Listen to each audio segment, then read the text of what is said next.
Mi abuelo dejó millones a todos, pero a mí solo $1000. Mientras mi familia reía, vi una marca en el dinero.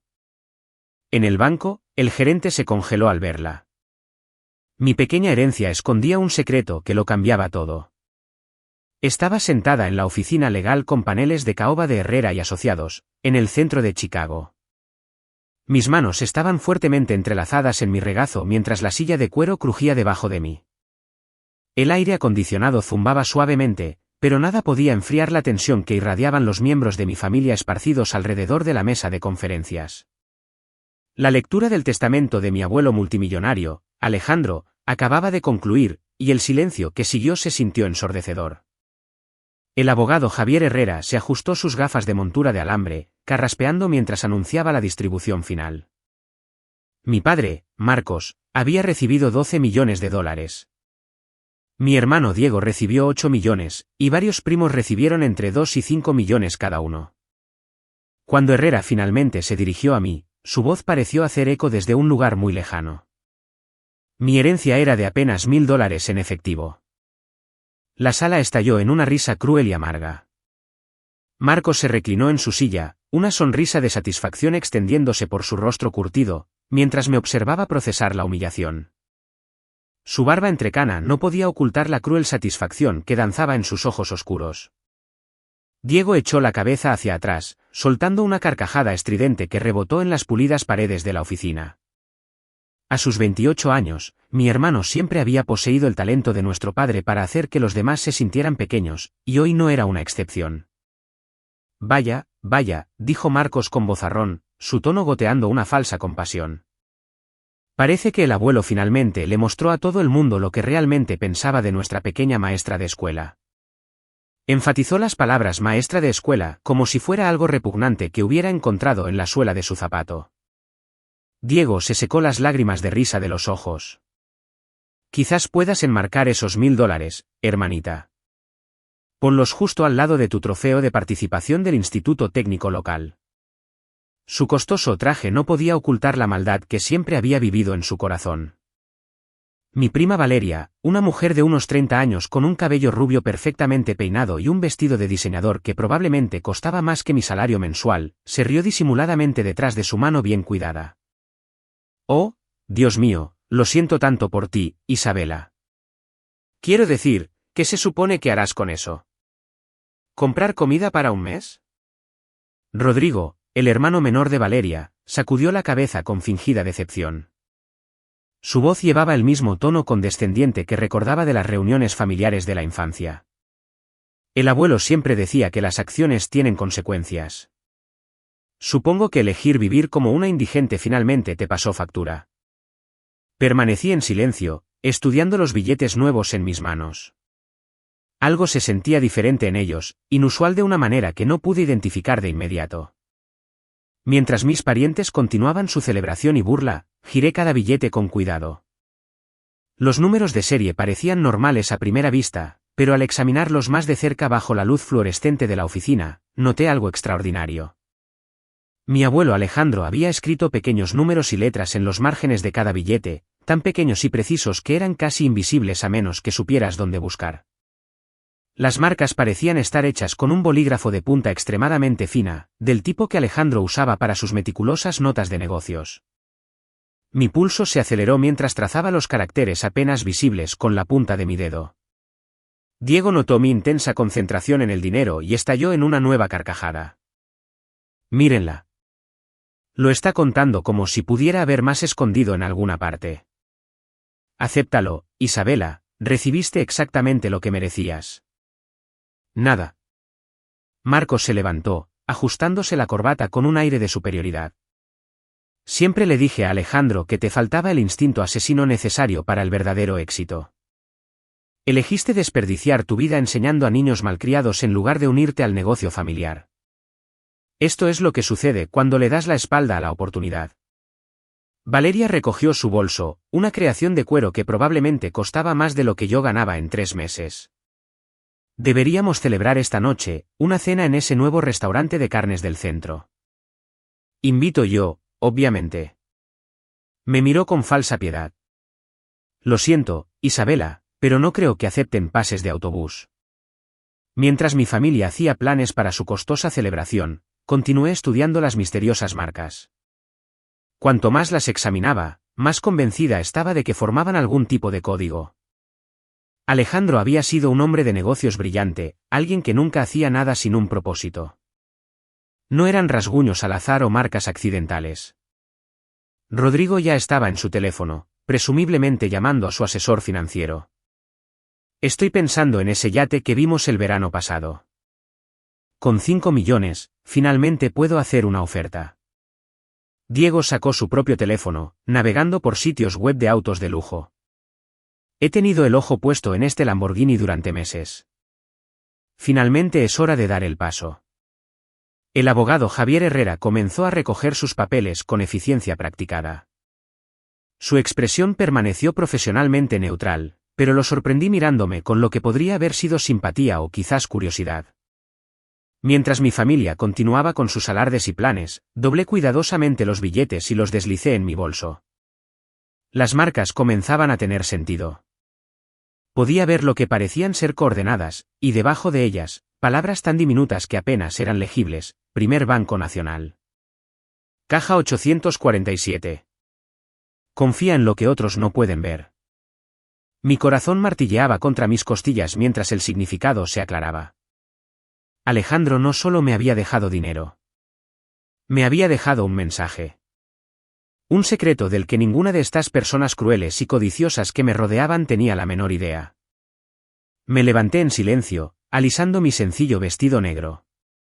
Mientras Marcos, Diego, Valeria y Rodrigo continuaban haciendo sus grandes planes y bromas crueles, caminé hacia la puerta.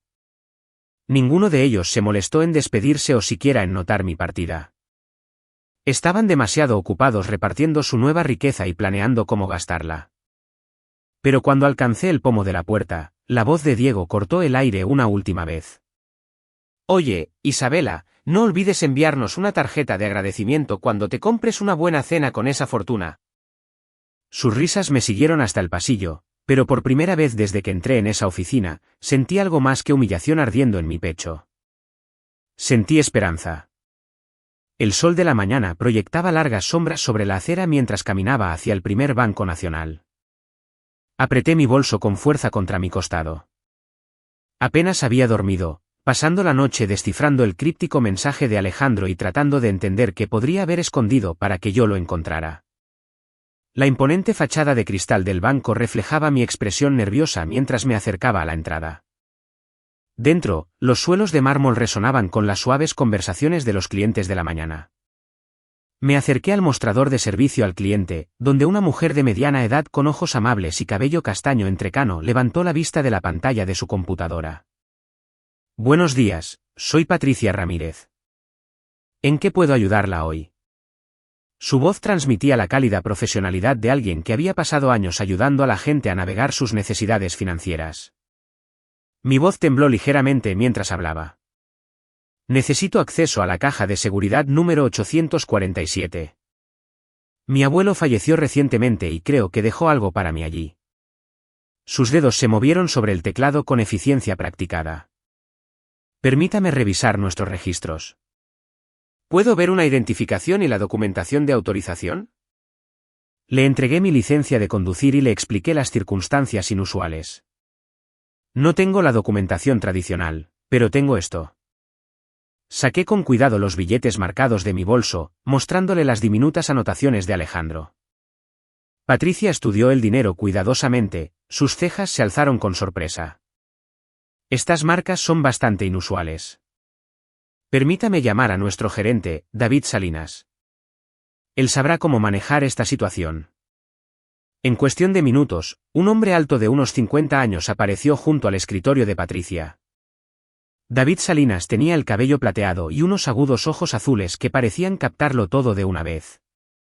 Llevaba un traje azul marino perfectamente planchado que hablaba de autoridad y experiencia. Señorita Pérez, soy David Salinas, el gerente del banco.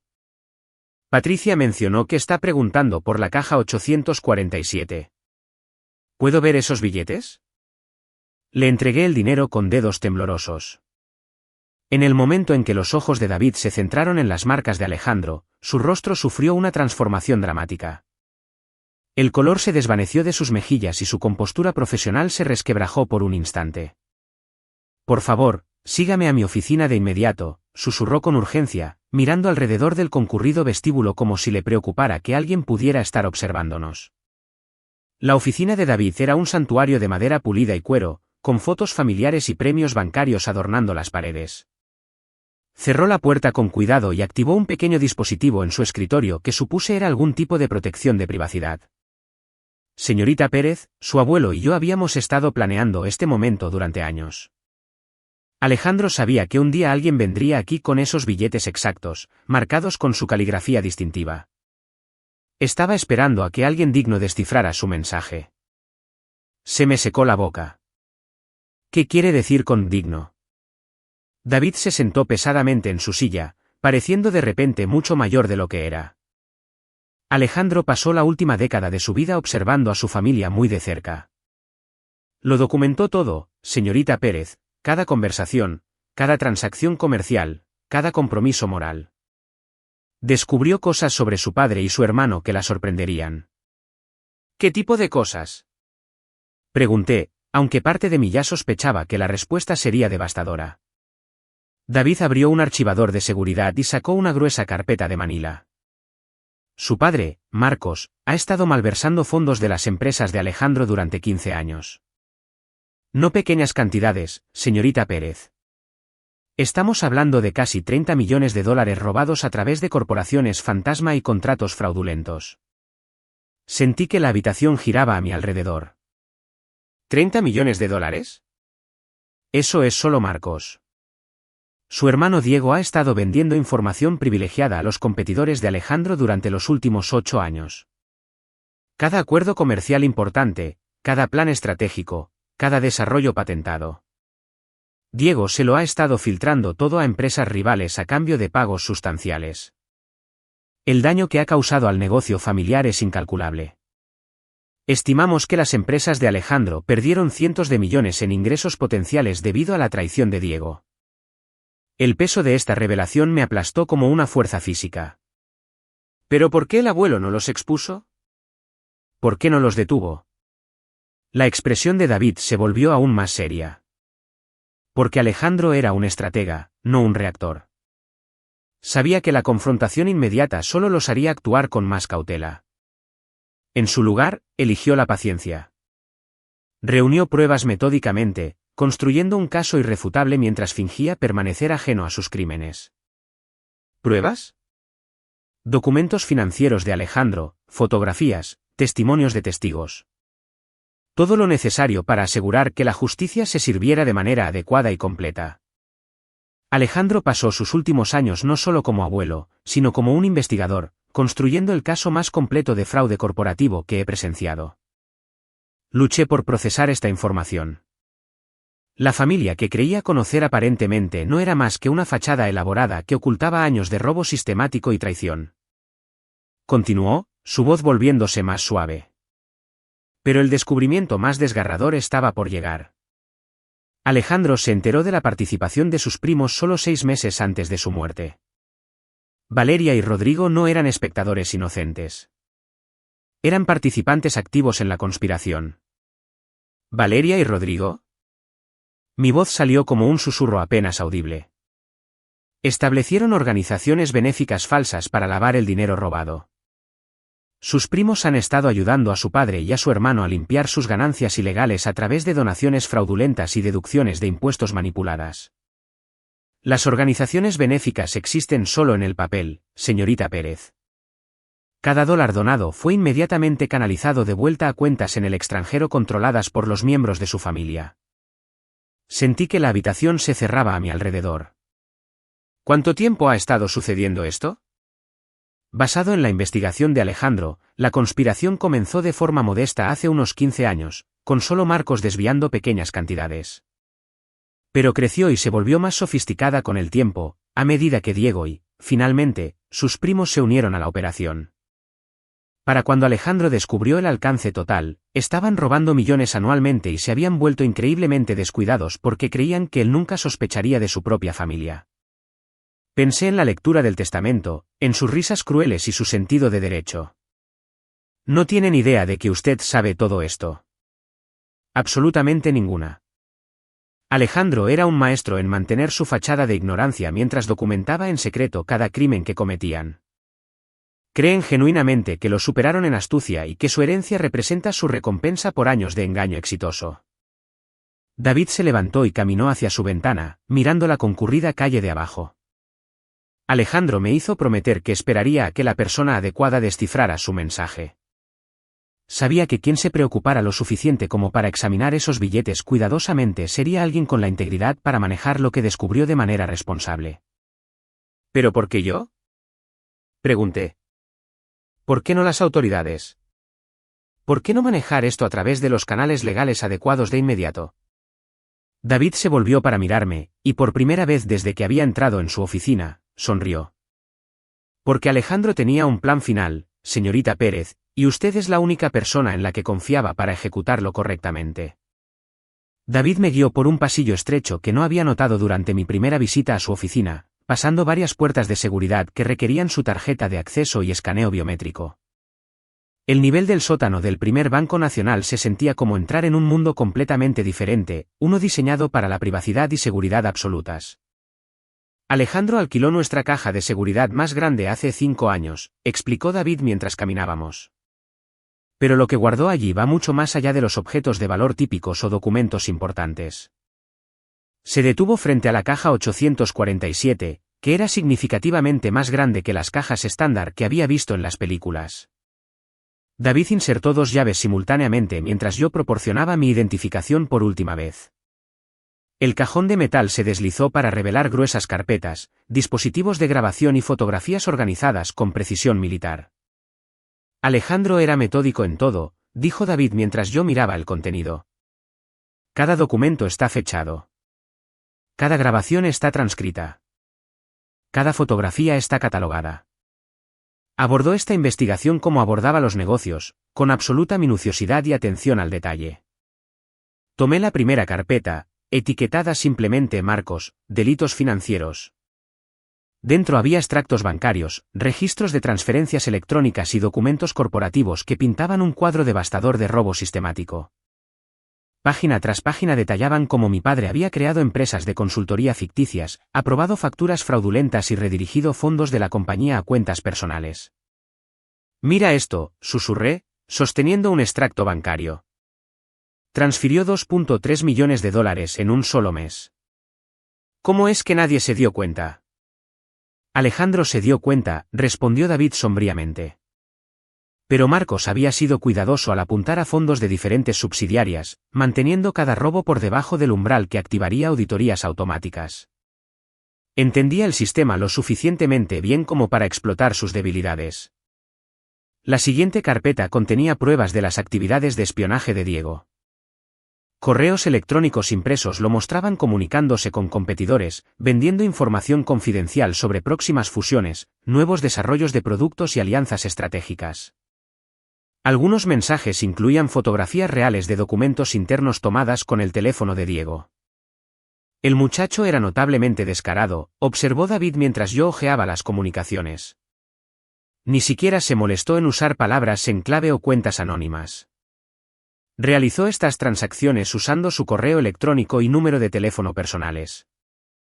Una cadena de correos electrónicos en particular llamó mi atención. Diego había vendido un aviso previo de la adquisición planificada de Alejandro de una empresa competidora, permitiendo a los rivales hacer una contraoferta que finalmente le costó al negocio de Alejandro $47 millones en oportunidades perdidas. Esto es traición contra su propia familia, dije, mi voz espesa de disgusto. Se pone peor, advirtió David, entregándome una carpeta marcada como red familiar extendida. Dentro había fotografías de vigilancia que mostraban a Valeria y Rodrigo reuniéndose con asesores financieros, abogados y lo que parecían ser especialistas en lavado de dinero. Alejandro de alguna manera había logrado documentar toda su operación, desde el establecimiento inicial de organizaciones benéficas falsas hasta la compleja red de transacciones utilizadas para limpiar los fondos robados. Las fotografías estaban acompañadas de detallados registros financieros que mostraban cómo operaban las organizaciones benéficas falsas. Se hacían donaciones con dinero robado, se reclamaban deducciones de impuestos por las contribuciones caritativas y luego los fondos se retiraban inmediatamente y se transferían a cuentas en el extranjero. Las organizaciones benéficas nunca realizaron ningún trabajo caritativo real ni ayudaron a ninguna causa real. Afirmaban estar alimentando a familias sin hogar y financiando programas educativos, leí en un documento, pero cada dólar iba directamente a sus cuentas personales. David asintió solemnemente. Tus primos fueron particularmente creativos con sus esquemas. Establecieron múltiples organizaciones benéficas con nombres similares a organizaciones legítimas, confundiendo a donantes y reguladores, mientras maximizaban su capacidad para mover fondos ilegales sin ser detectados. Mientras continuaba leyendo, descubrí que Alejandro había estado rastreando la conspiración durante mucho más tiempo de lo que David había indicado inicialmente. Algunos de los primeros documentos databan de 17 años atrás, lo que sugería que Alejandro había sospechado problemas casi desde el principio, pero había elegido investigar en silencio en lugar de confrontar la situación de inmediato. Estaba construyendo un caso legal, me di cuenta. Toda esta evidencia sería admisible en un tribunal. Absolutamente. Alejandro trabajó con exinvestigadores del FBI para asegurarse de que cada pieza de evidencia fuera recolectada legalmente y documentada adecuadamente. Quería garantizar que cuando la justicia finalmente llegara, fuera rápida y completa. Tomé un pequeño dispositivo de grabación y miré a David inquisitivamente. Basado en estas conversaciones, Alejandro comenzó a usar equipo de grabación durante reuniones familiares, reuniones de negocios y discusiones privadas. Tiene a tu padre y a tu hermano confesando sus crímenes, planeando futuros robos y riéndose de lo fácil que era engañarlo. La traición me dolió más de lo que había imaginado posible. Pensaban que estaba senil y confiado. No tenían idea de que estaba documentando todo lo que decían y hacían. Alejandro era muchas cosas, pero senil nunca fue una de ellas. Su mente permaneció aguda hasta el final. Simplemente permitió que tu familia creyera lo que quería creer porque servía a su investigación. En el fondo de la caja, encontré un sobresellado marcado solo para Isabela, instrucciones finales. Mis manos temblaban mientras lo abría, reconociendo la caligrafía distintiva de Alejandro cubriendo varias páginas. Mi querida Isabela, comenzaba la carta.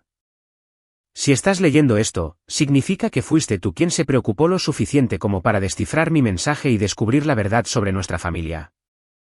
Rezo para que seas lo suficientemente fuerte como para manejar lo que he aprendido y lo suficientemente sabia como para usar este conocimiento de manera responsable.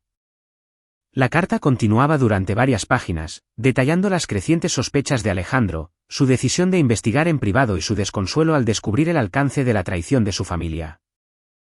Los párrafos finales contenían información que hacía que todo lo demás palideciera en comparación. Tengo cáncer terminal, Isabela. Quizás me queden 6 meses de vida, pero no se lo he dicho a nadie. Estoy usando estos últimos meses no para buscar un tratamiento que solo retrasaría lo inevitable, sino para completar mi investigación y asegurar que la justicia finalmente se sirva.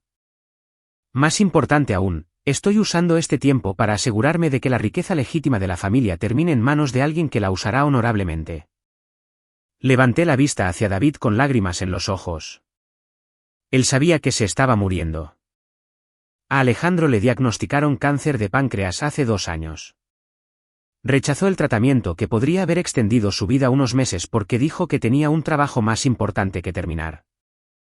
Pasó esos años finales no solo reuniendo pruebas contra los conspiradores, sino también tomando medidas para proteger los activos legítimos de ser robados o destruidos. La revelación final de la carta fue la más impactante de todas. He descubierto que Marcos, Diego, Valeria y Rodrigo planean robar aún más dinero inmediatamente después de mi muerte. Creen que heredarán mi riqueza legítimamente, pero luego tienen la intención de saquear lo que quede de los activos comerciales y desaparecer antes de que alguien se dé cuenta. Ya han hecho arreglos con bancos en el extranjero y han comprado propiedades en países sin extradición. No son solo ladrones, Isabela. Son un riesgo de fuga que planea abandonarlo todo y a todos una vez que hayan tomado lo que quieren. Dejé la carta con manos temblorosas. Están planeando desaparecer. Alejandro lo sospechaba, Por eso aceleró su investigación e hizo los arreglos para todo lo que estás descubriendo hoy. Sabía que los procesos de herencia tradicionales les darían tiempo para robar más dinero y huir del país. Necesitaba una forma de exponerlos rápidamente mientras protegía los activos legítimos y se aseguraba de que enfrentaran la justicia por sus crímenes. Mirando la abrumadora evidencia extendida ante mí, finalmente entendí la magnitud del plan final de Alejandro. No se trataba solo de revelar algunas irregularidades financieras o disputas familiares. Se trataba de detener una conspiración criminal coordinada que amenazaba con destruir todo lo que Alejandro había construido, mientras se aseguraba de que los culpables enfrentaran las consecuencias apropiadas por sus acciones. ¿Qué se supone que debo hacer con todo esto?, pregunté, sintiéndome completamente abrumada. David sonrió por segunda vez desde que lo había conocido. Eso depende de cuánto confíes en el juicio de tu abuelo, señorita Pérez. Porque esto es solo el comienzo de lo que él preparó para ti. David metió la mano en la parte trasera de la caja de seguridad y sacó un segundo sobresellado. Este estaba marcado con la fecha de hoy y mi nombre completo escrito con la cuidadosa caligrafía de Alejandro. Alejandro me instruyó que te diera esto solo después de que hubieras revisado toda la evidencia y entendido el alcance total de los crímenes de tu familia. Abrí el sobre con manos que habían dejado de temblar. Dentro había otra carta larga, pero esta era diferente. Mientras que la carta anterior había estado llena de decepción y desamor, esta irradiaba una ira controlada y un pensamiento estratégico. Mi queridísima Isabela, leí en voz alta, a estas alturas ya entiendes que nuestra familia no es lo que pretendíamos ser. Marcos, Diego, Valeria y Rodrigo me han robado durante años creyendo que era demasiado viejo y confiado para notar su traición. Pero tengo una última sorpresa para ellos, y necesito tu ayuda para ejecutarla correctamente. David me hizo un gesto para que continuara leyendo. El siguiente párrafo detallaba el plan maestro de Alejandro con la precisión de una operación militar. Los 12 millones que le dejé a Marcos y los 8 millones que le dejé a Diego representan cantidades cuidadosamente calculadas. Esos números no fueron arbitrarios, Isabela. Corresponden exactamente a la cantidad de dinero que puedo probar que me han robado a lo largo de los años. Al aceptar su herencia, esencialmente están confesando los crímenes y, simultáneamente, incriminándose al gastar dinero que obtuvieron ilegalmente. Levanté la vista hacia David con asombro. Les devolvió su propio dinero robado. Se pone mejor, dijo David con una sonrisa sombría. Sigue leyendo. La carta de Alejandro continuaba. Los 5 millones que le dejé a Valeria y los 2 millones que le dejé a Rodrigo coinciden de manera similar con las cantidades que lavaron a través de sus organizaciones benéficas falsas. Cada dólar que recibieron en mi testamento puede rastrearse hasta el dinero que me robaron a través de sus esquemas fraudulentos. Cuando gasten esta herencia, estarán gastando las ganancias de sus propios crímenes. ¿Pero cómo ayuda eso a exponerlos?, pregunté. Lee la siguiente página, sugirió David. He pasado los últimos 18 meses trabajando con investigadores federales para documentar cada aspecto de su conspiración. La agente Sara Martínez de la División de Delitos Financieros del FBI ha estado coordinando conmigo para construir casos contra los 4 conspiradores. Sin embargo, necesitábamos que se incriminaran aún más gastando el dinero robado de maneras que probaran su culpabilidad más allá de toda duda razonable.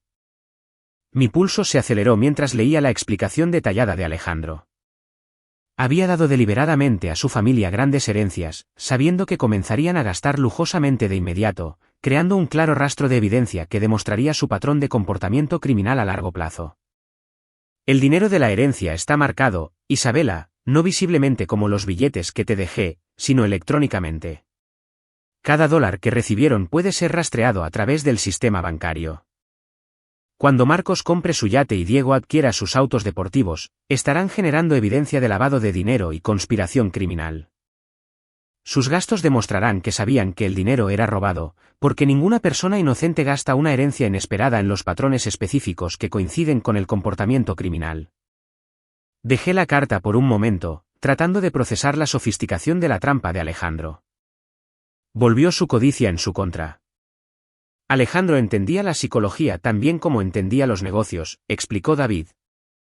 Sabía que Marcos y Diego comenzarían a gastar su herencia de inmediato en artículos de lujo porque siempre habían sido impacientes y materialistas.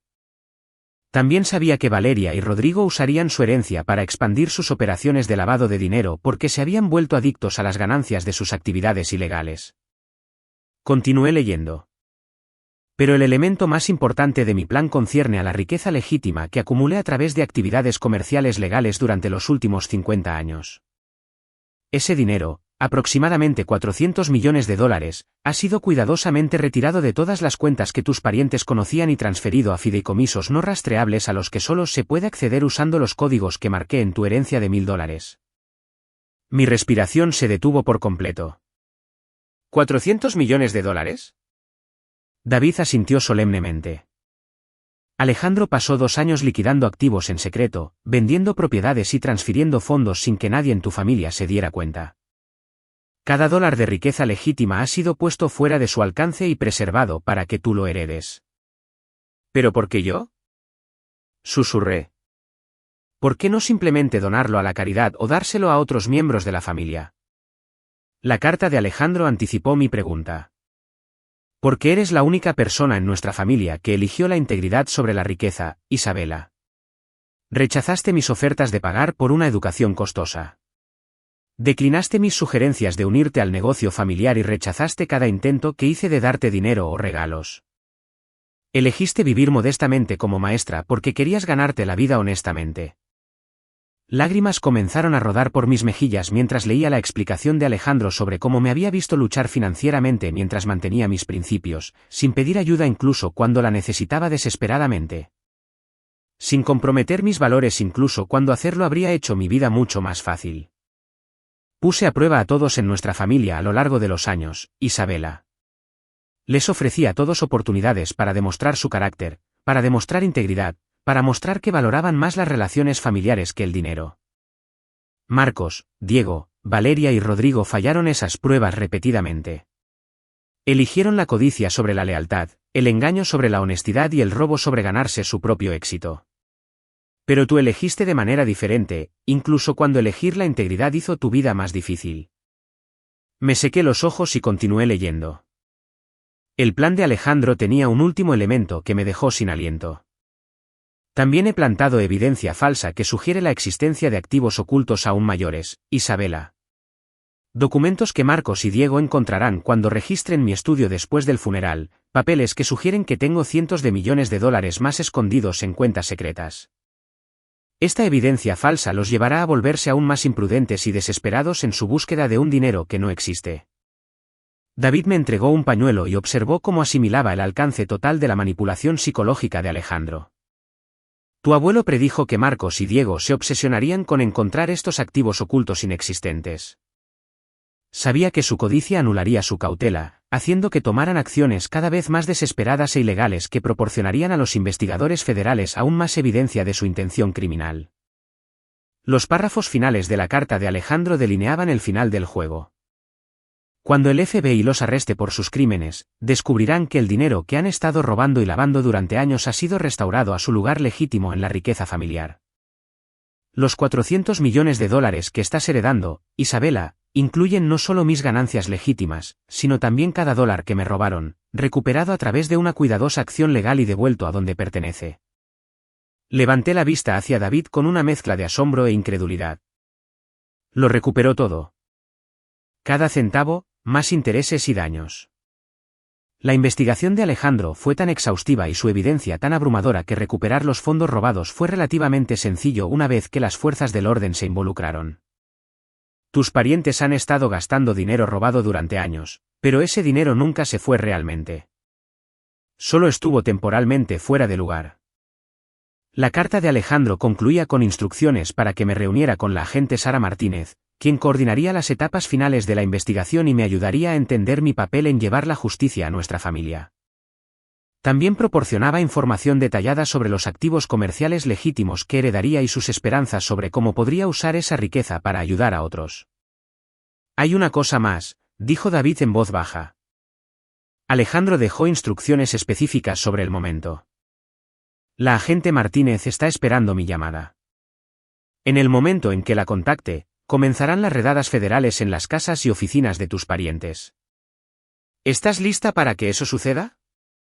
Pensé en sus risas crueles en la lectura del testamento, sus años de robarle a Alejandro mientras fingían amarlo, sus planes de desaparecer después de saquear lo que quedaba del trabajo de su vida. Pensé en todos los estudiantes a los que podría ayudar con la riqueza legítima de Alejandro, todo el bien que podría hacer con dinero que había sido ganado honestamente y preservado a través de su sacrificio. Haga la llamada, dije con firmeza. David Salinas alcanzó su línea telefónica segura, sus dedos moviéndose con precisión practicada mientras marcaba un número que claramente había memorizado. Agente Martínez. Habla David Salinas del Primer Banco Nacional. El paquete ha sido entregado. Sí, ella está aquí conmigo ahora. Estamos listos para proceder. Colgó y se volvió hacia mí con una expresión que mezclaba emoción con sombría determinación. La agente Sara Martínez estará aquí en 20 minutos. En exactamente una hora, comenzarán redadas coordinadas en 4 lugares simultáneamente. Tus parientes no tienen idea de lo que está a punto de suceder. Sentí una extraña combinación de anticipación y pavor. ¿Cuánto tiempo ha estado involucrado el FBI? Alejandro los contactó hace 14 meses con evidencia preliminar. La agente Martínez ha estado construyendo casos federales contra los miembros de tu familia desde entonces, usando la investigación de Alejandro como base para cargos criminales mucho más grandes, lavado de dinero, evasión de impuestos, fraude electrónico, conspiración y transporte interestatal de propiedad robada. Las sentencias que enfrentan podrían llegar a 20 o 30 años cada uno.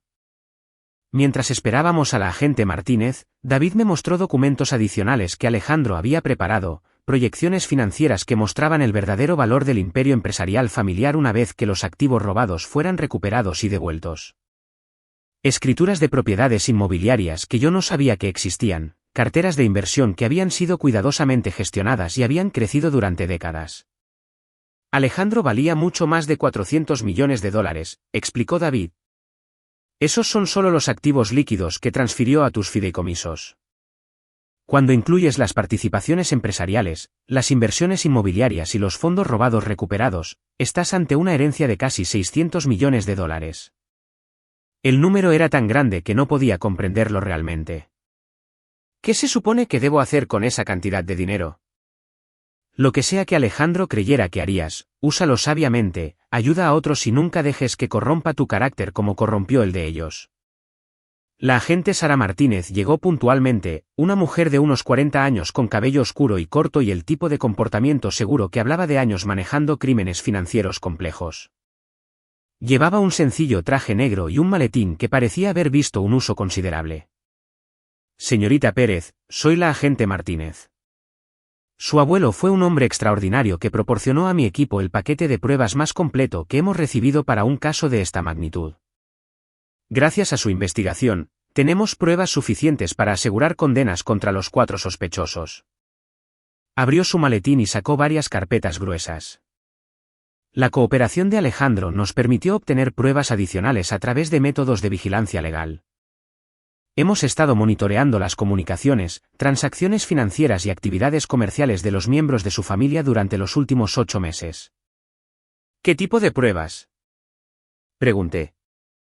Conversaciones telefónicas donde Marcos discute planes para robar activos adicionales después de la muerte de Alejandro. Comunicaciones por correo electrónico donde Diego organiza la venta de más información confidencial a competidores. Registros bancarios que muestran a Valeria y Rodrigo estableciendo nuevas organizaciones benéficas fraudulentas el mes pasado.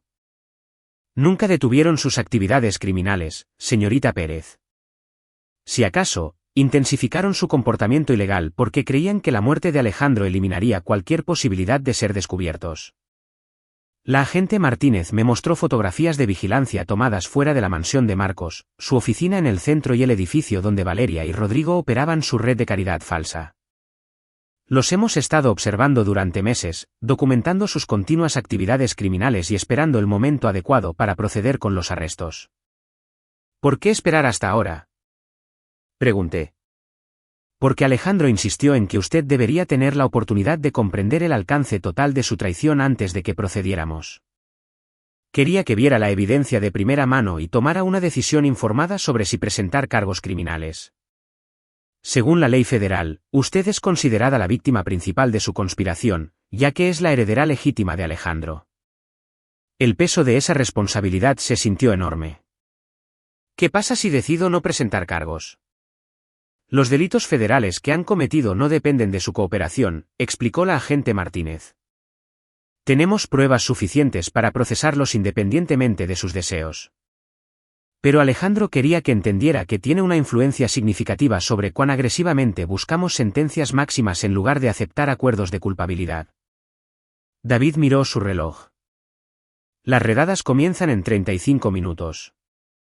Señorita Pérez, la agente Martínez necesita saber si desea observar los arrestos o prefiere permanecer aquí mientras se desarrollan las operaciones.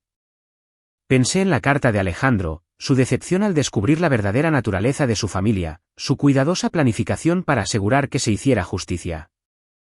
Quiero ver lo que sucede. La agente Martínez asintió con aprobación. Monitorearemos las redadas desde una unidad de comando móvil. Podrá ver todo sin estar directamente involucrada en los arrestos. Mientras nos preparábamos para salir del banco, la agente Martínez me dio un informe final sobre qué esperar. Según nuestra vigilancia, Marcos se encuentra actualmente en su finca reuniéndose con asesores financieros sobre inversiones en el extranjero. Diego está en su oficina preparándose para salir de la ciudad para lo que él cree que es un viaje de negocios, pero que creemos que en realidad es un intento de establecer residencia en un país sin extradición.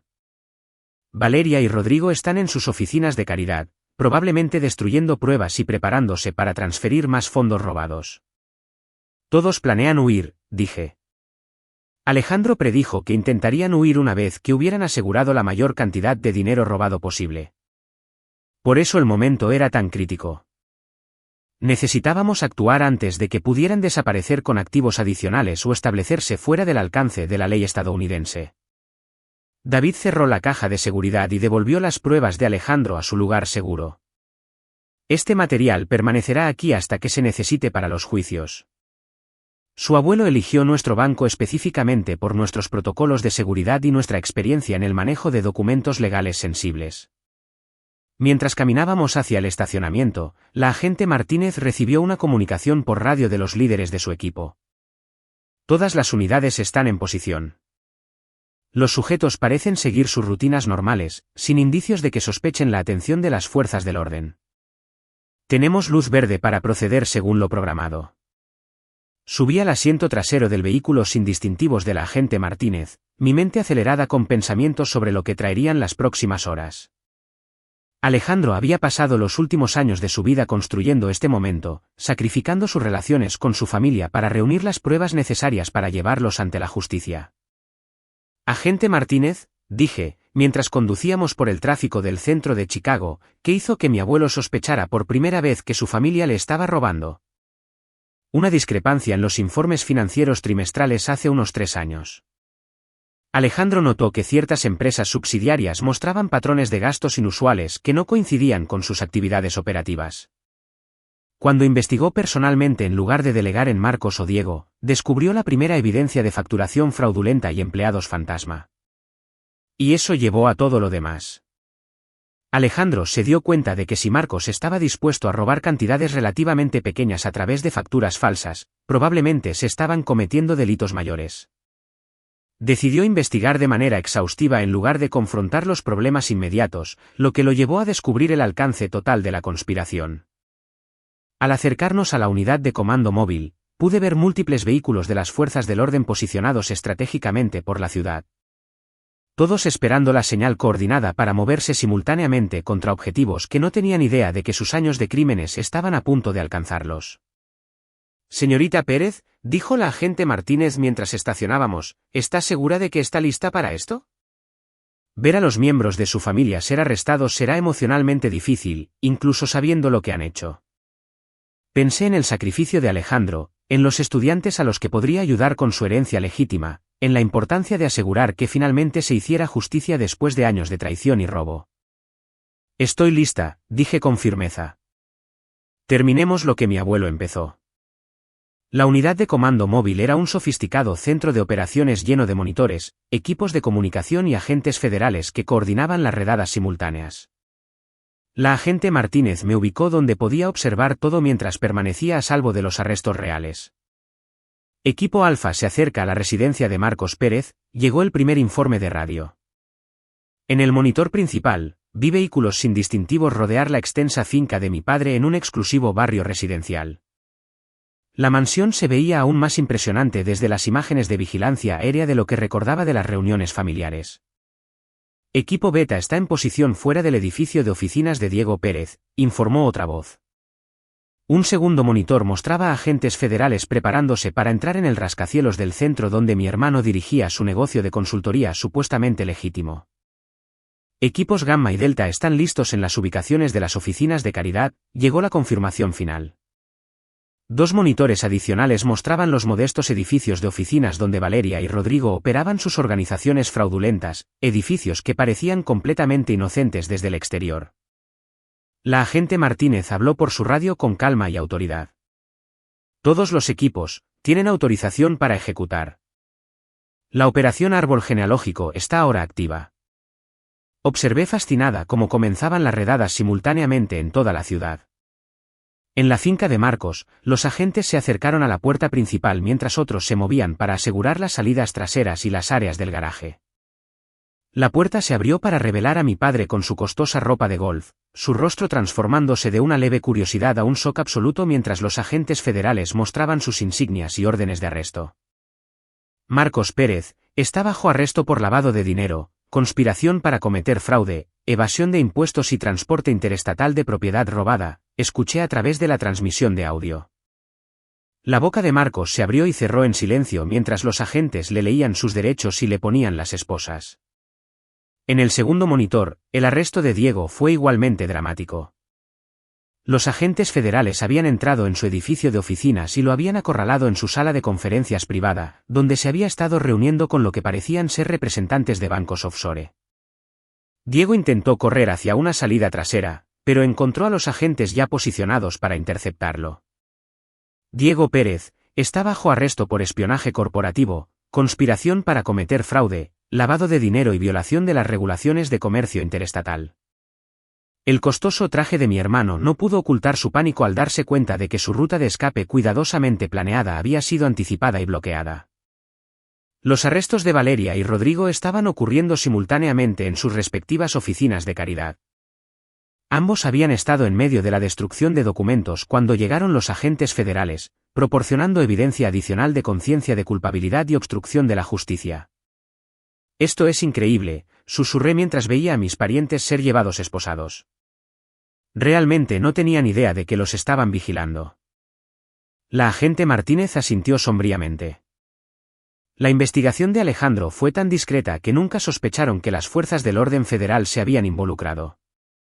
Creyeron que habían engañado con éxito a un anciano y que su muerte pondría fin a cualquier posibilidad de ser descubiertos. Durante la siguiente hora, observé cómo los agentes federales registraban metódicamente cada ubicación, incautando computadoras, registros financieros y evidencia física. La cantidad de material que se recolectaba era asombrosa, llenando múltiples vehículos en cada sitio. El equipo Alfa ha asegurado aproximadamente $200.000 en efectivo de la oficina en casa de Marcos Pérez, llegó un informe. El dinero estaba escondido en una caja fuerte en la pared junto con documentos comerciales falsificados y lo que parecían ser números de cuenta offshore adicionales.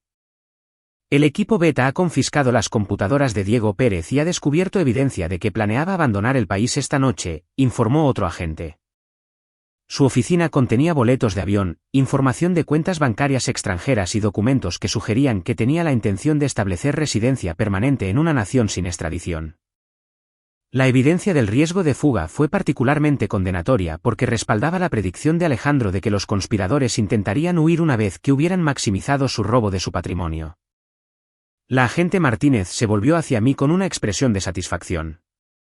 El perfil psicológico que su abuelo hizo de los miembros de su familia fue notablemente preciso. Marcos y Diego actuaron exactamente como él predijo que lo harían, proporcionándonos evidencia adicional de intención criminal y conciencia de culpabilidad. ¿Qué pasa ahora?, pregunté. Las comparecencias se llevarán a cabo mañana por la mañana. Basado en la evidencia que hemos recolectado y los factores de riesgo de fuga, espero que a los 4 acusados se les niegue la fianza. Los fiscales federales que manejan este caso creen que pueden asegurar acuerdos de culpabilidad dentro de 60 días o proceder a juicio con una probabilidad extremadamente alta de condena. A medida que concluían las redadas, la agente Martínez me mostró informes preliminares de los registros. La casa de Marcos contenía evidencia de crímenes financieros adicionales que no se habían descubierto durante la investigación de Alejandro. La oficina de Diego reveló planes para futuras actividades de espionaje y comunicaciones con competidores extranjeros interesados en comprar más información confidencial. El alcance de su actividad criminal era incluso mayor de lo que Alejandro se dio cuenta, explicó la agente Martínez. Los miembros de su familia planeaban expandir significativamente sus operaciones ilegales, utilizando su herencia como capital inicial para esquemas de lavado de dinero y espionaje más sofisticados.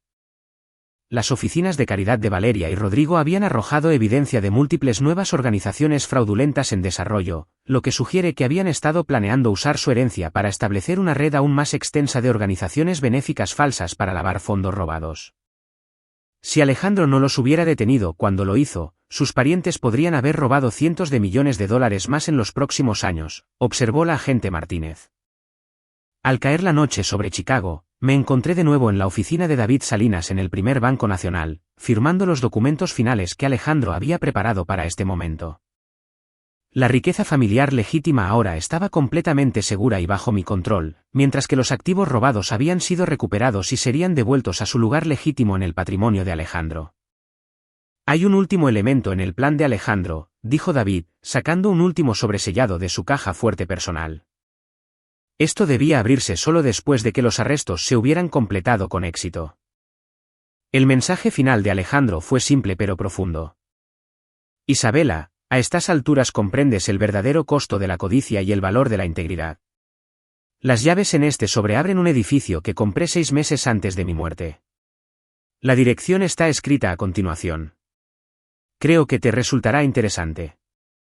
La dirección estaba en mi distrito escolar, a solo 3 cuadras de donde enseñaba a estudiantes de primaria de familias de bajos ingresos. David me llevó allí mientras el sol se ponía sobre la ciudad, y me sorprendió descubrir que Alejandro había comprado en secreto todo el complejo de edificios que albergaba nuestra escuela pública en apuros. ¿Compró la escuela?, pregunté incrédula. No solo la escuela, respondió David, entregándome documentos adicionales. Alejandro compró las propiedades circundantes y estableció una fundación educativa de $50 millones para apoyar a estudiantes de entornos desfavorecidos. Tenía la intención de que tú administraras la fundación y la usaras para brindar oportunidades a niños cuyas familias no podían permitirse una educación de calidad. Mientras estaba de pie frente a la escuela donde había enseñado durante 5 años, luchando con recursos inadecuados y aulas superpobladas, me di cuenta de que Alejandro había estado observando mi trabajo y planeando esta sorpresa durante meses antes de su muerte. Quería apoyar lo que ya estabas haciendo, explicó David. En lugar de tratar de cambiar tu carrera o convencerte de unirte al negocio familiar, decidió mejorar tu capacidad para ayudar a los estudiantes proporcionando los recursos que necesitabas para marcar una diferencia real. La carta final de Alejandro concluía con palabras que me hicieron llorar. Elegiste la educación sobre la riqueza, la integridad sobre la comodidad y el servicio sobre el egoísmo. Ahora tienes los recursos para seguir tu vocación sin las limitaciones financieras que han limitado tu impacto. Usa esta herencia sabiamente, ayuda a tantos niños como sea posible y nunca olvides que la verdadera riqueza proviene de la diferencia positiva que haces en la vida de otras personas. 6 meses después, me encontraba en el renovado vestíbulo de lo que ahora se conocía oficialmente como la Academia Alejandro Montenegro para la Excelencia Educativa, observando cómo los estudiantes de todo Chicago llegaban para su primer día en una escuela que cambiaría sus vidas para siempre. La transformación había sido notable, no solo en el edificio físico, sino en las oportunidades educativas que ahora podíamos ofrecer. Con la herencia de Alejandro y los fondos robados recuperados, habíamos creado algo extraordinario. La academia ofrecía becas completas a estudiantes de familias de bajos ingresos, proporcionando no solo una excelente educación, sino también comidas, transporte, acceso a la tecnología y programas de preparación universitaria que la mayoría de estos niños nunca podrían haber imaginado acceder. «Señorita Isabela», gritó María Santos, de 8 años, mientras corría hacia mí con emoción. «No puedo creer que tengamos nuestras propias computadoras ahora». Su alegría era contagiosa, y no pude evitar sonreír mientras me mostraba la nueva tableta que cada estudiante recibió para sus estudios. Las noticias de la mañana se reproducían en la televisión de nuestra oficina principal, y vi un vistazo del capítulo final de la saga legal de mi familia. Marcos había sido sentenciado a 22 años en una prisión federal por lavado de dinero, conspiración y evasión de impuestos. Diego recibió 20 años por espionaje corporativo y fraude. Valeria y Rodrigo recibieron 15 años cada uno por sus roles en la conspiración de lavado de dinero. Todos sus activos habían sido confiscados y distribuidos de acuerdo con las directrices federales de restitución, y la mayoría fue devuelta al patrimonio legítimo de Alejandro. Ninguno de ellos sería elegible para libertad condicional durante al menos 12 años, y sus condenas penales aseguraban que nunca más podrían trabajar en servicios financieros o gestión corporativa. Finalmente ha terminado, dijo David Salinas, quien se había convertido no solo en un asesor financiero, sino en un amigo cercano durante todo este proceso. Visitaba la academia regularmente para verificar nuestro progreso y ayudaba a administrar la fundación educativa que Alejandro había establecido. No ha terminado, respondí, observando a nuestros estudiantes instalarse en sus nuevas aulas. Apenas comienza. Esto es lo que Alejandro realmente quería. No venganza contra su familia, sino oportunidades para los niños que necesitaban que alguien creyera en ellos. La agente Martínez había pasado más temprano esa mañana para entregar los informes financieros finales. La operación de recuperación había sido completamente exitosa, devolviendo cada dólar robado a su lugar apropiado, mientras se aseguraba de que mis parientes enfrentaran las consecuencias apropiadas por sus crímenes. Tu abuelo estaría orgulloso, había dicho. No solo porque se hizo justicia, sino por lo que estás haciendo con su legado. Caminé por los pasillos de la academia, observando las clases que la generosidad de Alejandro había hecho posibles, laboratorios de ciencias avanzados donde los estudiantes realizaban experimentos con equipos que la mayoría de las escuelas públicas no podían permitirse. Estudios de arte llenos de suministros que permitían que floreciera la expresión creativa, una biblioteca surtida con miles de libros y con especialistas en lectura que trabajaban con los estudiantes individualmente. En nuestro laboratorio de computación, encontré a Jaime Vargas, de 15 años, trabajando en proyectos de codificación que podrían llevarlo a becas de tecnología en las principales universidades. Hace 6 meses, Jaime nunca había tocado una computadora porque su familia no podía permitírsela. Ahora estaba aprendiendo lenguajes de programación que podrían cambiar todo su futuro. Señorita Isabela, llamó nuestra consejera principal, Patricia Campos, los oficiales de admisiones de la Universidad de Northwestern están aquí para la reunión de preparación universitaria. Gracias a la fundación de Alejandro, podíamos ofrecer servicios de consejería universitaria que ayudaban a nuestros estudiantes de secundaria a navegar los procesos de admisión y las solicitudes de ayuda financiera. Muchos de nuestros estudiantes de último año ya estaban recibiendo cartas de aceptación de prestigiosas universidades con becas completas posibles gracias al fondo educativo que Alejandro había creado. Mientras caminaba hacia la reunión, pasé junto a la fotografía enmarcada que colgaba en nuestro pasillo principal, Alejandro Montenegro, sonriendo junto a un grupo de estudiantes que había patrocinado en silencio durante años antes de su muerte. Pocas personas habían sabido de sus actividades caritativas porque siempre había preferido la donación anónima. La sesión de consejería universitaria fue inspiradora de observar. Estudiantes que habían crecido creyendo que la educación universitaria estaba fuera de su alcance financiero ahora discutían sus sueños de convertirse en médicos, ingenieros, maestros y líderes empresariales. El legado de Alejandro no se trataba solo del dinero que había dejado, se trataba de la esperanza y la oportunidad que había brindado a jóvenes que necesitaban que alguien invirtiera en su potencial. Durante el almuerzo, me senté en mi oficina revisando cartas de agradecimiento de padres cuyos hijos ahora tenían oportunidades educativas que nunca habían imaginado posibles. Una madre escribió sobre la nueva confianza de su hija en las matemáticas después de recibir apoyo de tutoría a través de nuestro programa. Otro padre describió cómo su hijo había descubierto una pasión por la escritura creativa en nuestras clases de español mejoradas. Los $1000 en billetes marcados que habían iniciado todo este viaje estaban enmarcados en la pared de mi oficina, un recordatorio constante de cómo Alejandro había puesto a prueba mi carácter mientras se preparaba para transformar mi vida.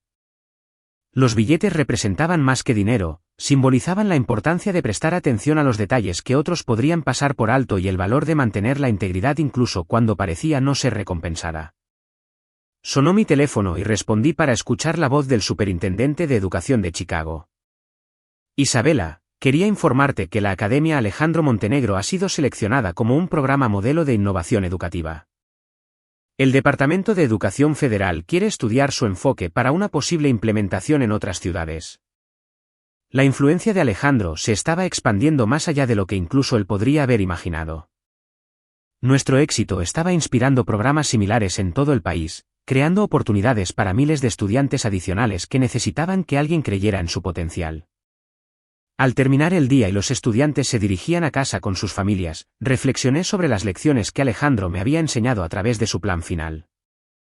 La verdadera riqueza no se medía en dólares o activos, sino en el impacto positivo que podías tener en la vida de otras personas. La integridad no se trataba solo de evitar el mal, se trataba de elegir activamente hacer el bien, incluso cuando nadie estaba mirando. Marcos, Diego, Valeria y Rodrigo habían elegido la codicia sobre la familia, el engaño sobre la honestidad y el robo sobre ganarse su propio éxito. Habían cambiado una ganancia financiera temporal por décadas en prisión y la pérdida permanente de su libertad y reputación. Pero Alejandro había elegido de manera diferente, y su elección había creado efectos dominó que continuarían por generaciones. Cada estudiante que recibiera una educación a través de su fundación tendría oportunidades de ayudar a otros a su vez. Cada familia cuyas luchas financieras se aliviaran a través de nuestros programas de apoyo podría invertir más en el futuro de sus hijos. La mayor ironía fue que la riqueza legítima de Alejandro había crecido sustancialmente desde su muerte. Las participaciones empresariales que Marcos y Diego habían intentado robar ahora prosperaban bajo una gestión honesta. Las inversiones inmobiliarias que habían intentado liquidar se estaban revalorizando. La dotación de la fundación estaba generando rendimientos que financiarían programas educativos indefinidamente. Mientras cerraba la academia y me dirigía a casa, a mi propio modesto apartamento, sonreí pensando en lo diferente que se había vuelto mi vida mientras seguía siendo fundamentalmente la misma. Todavía enseñaba a estudiantes, todavía me enfocaba en la educación, todavía vivía de manera simple a pesar de tener acceso a una enorme riqueza. La diferencia era que ahora tenía los recursos para ayudar a muchos más niños que nunca. Alejandro había tenido razón sobre el poder de la paciencia y el pensamiento estratégico. En lugar de confrontar la traición de su familia de inmediato, había elegido reunir pruebas metódicamente mientras planeaba una respuesta que aseguraría una justicia duradera y resultados positivos. Su enfoque había sido más efectivo de lo que cualquier confrontación inmediata podría haber sido. Antes de dormir, leí una última carta de agradecimiento que había llegado esa tarde. Era de María Santos, la niña de 8 años que había estado tan emocionada con su nueva tableta esa mañana. Querida señorita Isabela, había escrito con su cuidada letra, gracias por hacer nuestra escuela tan maravillosa. Mi mamá dice que la gente rica generalmente no ayuda a niños como nosotros, pero usted es diferente. Quiero ser maestra como usted cuando sea grande para poder ayudar a otros niños también. Gracias por mostrarnos que alguien cree que podemos hacer grandes cosas. Esa carta capturaba todo lo que Alejandro había esperado lograr a través de su plan final. No solo había castigado el mal, había creado oportunidades para el bien. No solo había recuperado dinero robado, había invertido en el potencial humano. No solo me había enseñado sobre la herencia, me había mostrado el verdadero significado del legado. Mientras apagaba las luces y me preparaba para dormir, pensé en la lección final de Alejandro, que la mayor herencia que puedes dejar no es dinero o propiedades, sino la diferencia positiva que has hecho en el mundo y la inspiración que has proporcionado a otros para continuar ese buen trabajo. Marcos, Diego, Valeria y Rodrigo habían creído que la riqueza consistía en tomar lo que querían, sin importar quién saliera herido. Alejandro había entendido que la verdadera riqueza provenía de usar cualquier recurso que tuvieras para levantar a otros y crear oportunidades para aquellos que más las necesitaban. La historia de ellos había terminado con sentencias de prisión y deshonra pública. La mía apenas comenzaba, viviendo a través de cada estudiante que recibía una educación, cada familia cuyas luchas se aliviaban y cada persona que se inspiraba a usar sus propios recursos y talentos para ayudar a otros. Mañana traería nuevos desafíos y nuevas oportunidades para marcar una diferencia positiva. Gracias a la sabiduría, el sacrificio y la cuidadosa planificación de Alejandro, estaba lista para enfrentar esos desafíos con recursos, conocimiento y una clara comprensión de lo que realmente importaba en la vida. Su legado continuaría, no por el dinero que había dejado atrás, sino por los valores que había demostrado y las oportunidades que había creado para que otros tuvieran éxito a través de sus propios esfuerzos honestos y su dedicación a ayudar a sus comunidades a prosperar. Esa fue la verdadera herencia que Alejandro me había dado, no solo recursos financieros, sino un claro ejemplo de cómo usar esos recursos de manera responsable para crear un cambio positivo y duradero en el mundo.